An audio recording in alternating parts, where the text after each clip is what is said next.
Inireklamo ng ilang residente ang isang flood control project sa Taguig. Sa halip daw kasi na makatulong tuwing baha, perwisyo pa ang dala nito. Yan ang exclusive agenda report ni Ivy Reyes.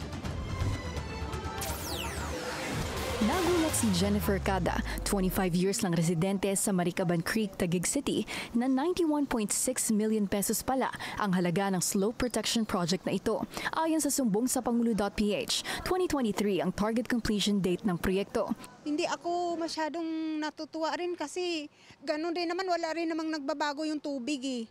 At saka hindi rin pulido yung pagkagawa ng mga nito, yung pader. Hindi siya talaga pulido.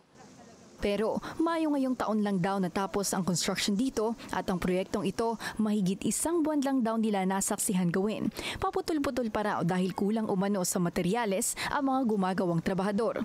Kaya naman ang Pamilya Cada, gaya ng iba pang residenteng nakausap namin, napilitan na lang bumunot sa sariling bulsa. Kasi iniwan na nila eh. Siyempre, butas to dito. So, binila na lang ng asawa ko ng semento. Magkano po yung Tsaka nagastos buhangin. Isang sako yata yun. Magkano po yung isang sako mo? 250.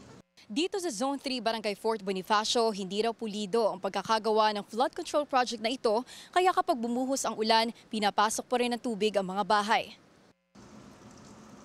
Sa parting ito ng kanilang barangay, dahil tabing ilog, nagsasalubong ang tubig mula sa labas at ang tubig mula sa ilog, kaya't wala raw kawala ang mga residente. Si Jennifer, naireklamo na rin daw ng ilang beses ang anyay kulang-kulang na proyektong ito. Tumaas din siya. Ganun pa din yung tubig. Hindi naman nagbabago yung tubig eh. Mas pa nga eh kasi matagal siyang bumaba kasi di ba may pader na siya. Mas pa noon kasi saglit lang siya na siya nawawala na ng tubig. Ngayon medyo siya bumaba, hindi agad-agad.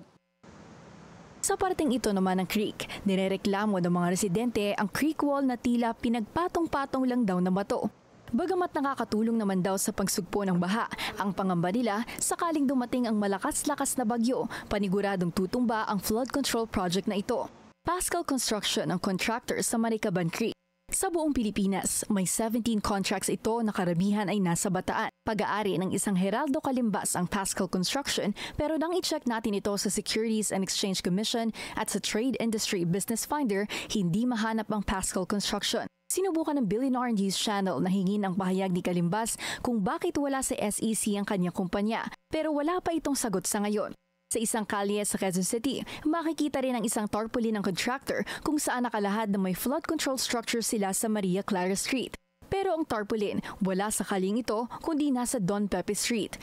Sa 17 projects ng Pascal, 6 ang may halos magkakapareho ng project cost na 48,999,999 pesos. Nagkakatalo lang sa putal.